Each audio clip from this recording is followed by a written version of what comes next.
మలయాళ super star Mohan Lal ప్రధాన పాత్రలో పృథ్వీరాజ్ సుకుమారన్ దర్శకత్వంలో రూపొందిన ఎల్2 ఎంపురాన్ సినిమా ఇటీవల ప్రేక్షకుల ముందుకు వచ్చింది.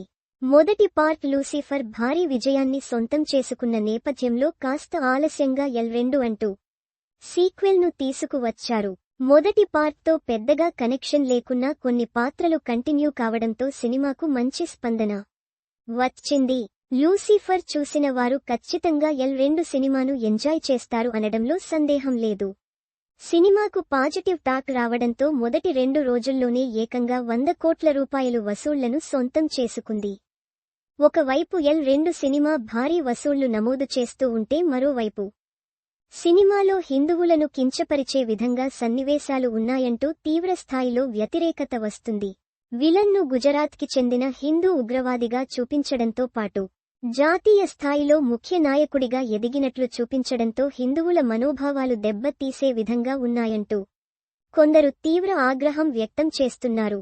హిందుత్వ సంస్థ ఆర్ఎస్ఎస్ ఈ సినిమాపై తీవ్ర ఆగ్రహం వ్యక్తం చేసిన విషయానికి తెలిసిందే.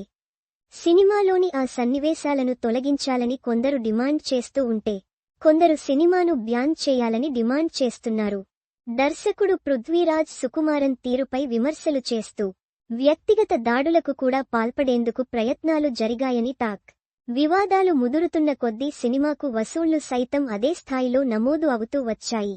లూసిఫర్ సూపర్ హిట్ అయినప్పటికీ ఎల్2కి కాస్త ఎక్కువ సమయం తీసుకున్న పృథ్వీరాజ్ సుకుమారన్ ఎల్3కి మాత్రం ఎక్కువ సమయం తీసుకోకుండా వెంటనే సీక్వెల్ను ప్రారంభించేందుకు రెడీ అవుతున్నట్లు సమాచారం అందుతోంది.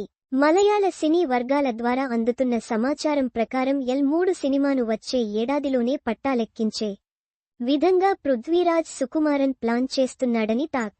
ఎల్2 సినిమా ప్రమోషన్స్లో భాగంగా నిర్మాత, దర్శకుడు సినిమాకు మరో సీక్వెల్ ఉంటుంది అంటూ ప్రకటించారు. కనుక ఏ క్షణంలో అయినా ఎల్3 సినిమా పట్టాలెక్కే అవకాశాలు ఉన్నాయి. ఇటీవల ఎల్2 సినిమాను రీసెన్సార్ చేయించిన కారణంగా వివాదం కాస్త అయినా సర్దుమణిగే అవకాశాలు ఉన్నాయి.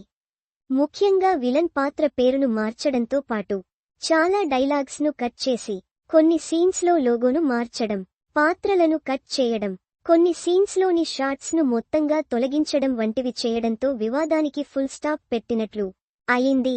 ఎల్2 సినిమా వివాదం నేపథ్యంలో ఎల్3 సినిమా ప్రకటన అందరి దృష్టిని ఆకర్షిస్తోంది.